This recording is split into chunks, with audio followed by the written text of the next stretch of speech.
Hi guys, in this video we're gonna talk about the Stencil Buffer and how to use it to achieve different depth effects on hard surfaces with Unity. Such effects include hiding an object or using it to show or mask inner rooms. Also, you can find all the original resources, shaders, codes, and assets on my Patreon, link in the description. For this practice, I will use Unity 2021 with Universal Render Pipeline, URP. And we're going to work on this shader using HLSL code. I want to clarify that this effect can be achieved using high-definition render pipeline or the built-in render pipeline, because I will only use the onlit shader which Unity generates by default. To facilitate the understanding of this exercise, I will use only a single sphere and Unity plane. Now I'm going to create two onlit shaders in the project. One will be used to mask the object, which I will call hidden object, and the other will determine the surface under which our masked object will be visible or invisible, which I will call masked surface.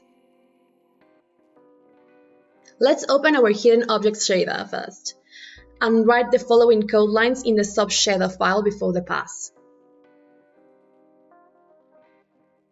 Save this code. Now, open the masked surface shader and write the following code.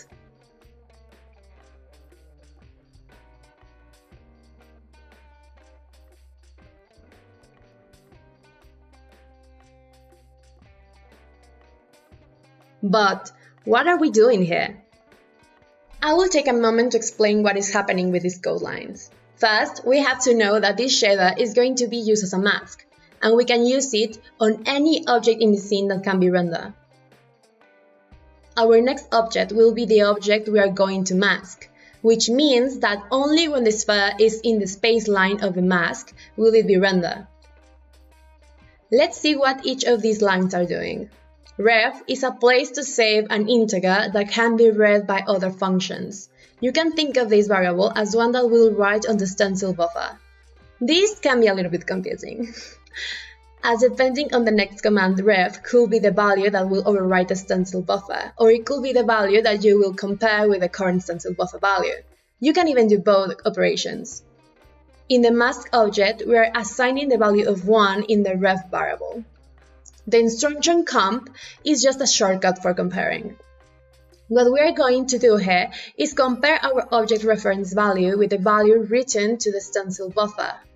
We can compare those values like equal to, greater than, or less than. And as long as a compare operation succeeds, the object will be rendered on the screen. Let's try a visual example. This is how the stencil buffer is looking at the screen, in 2 dimensions. The white zone represents our mask that has a reference value of 1. Everything else represents 0. Secondly, we have the sphere using the shader that we just wrote before. This has a reference value of 1 and also has an equal comparison.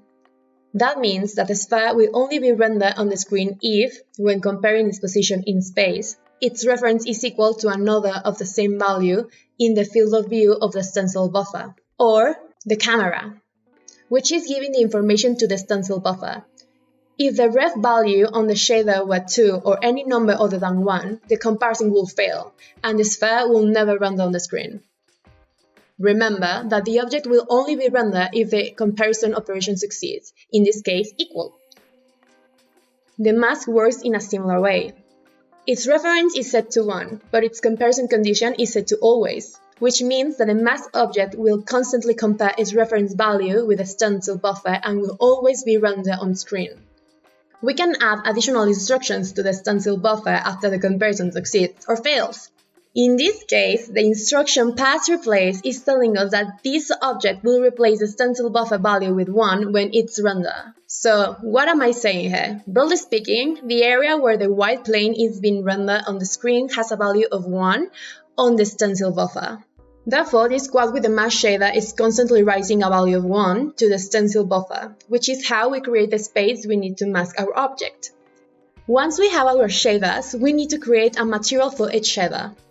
One for the general mask and another for the mask object. Assign them. However, it is possible that sometimes our objects fight each other to exist in the same space and have clipping issues, or sometimes they just don't appear. To solve this problem, increase the render Q value of the sphere material by 1, so it will always be rendered in front of the plane. And that's all. Now our quad is perfectly masking the sphere. With this information, you can experiment with different effects. A useful tip is to turn the mask into a transparent object, which is really easy. Just open the mask shader and add the following line, color mask 0.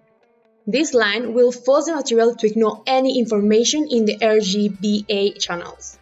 So, our material, it's still working with no troubles. This will just have no kind of color. The mask is now transparent and it's still working perfectly. But it's important to know that if you want the mask to work, it must be rendered first on the Z buffer. If our mask is in front of the sphere, it won't work. Remember, any object in the Z buffer is rendered from the farthest away object to the nearest object to the camera. So our mask must be behind the sphere to work.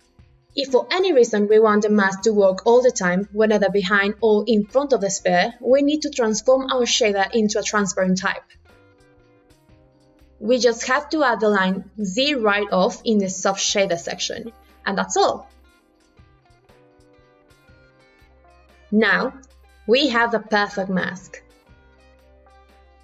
We can scale it, duplicate it, create more spheres, whatever you want. If you have written a custom shader like a tone shader, you can apply these same mask effects to them.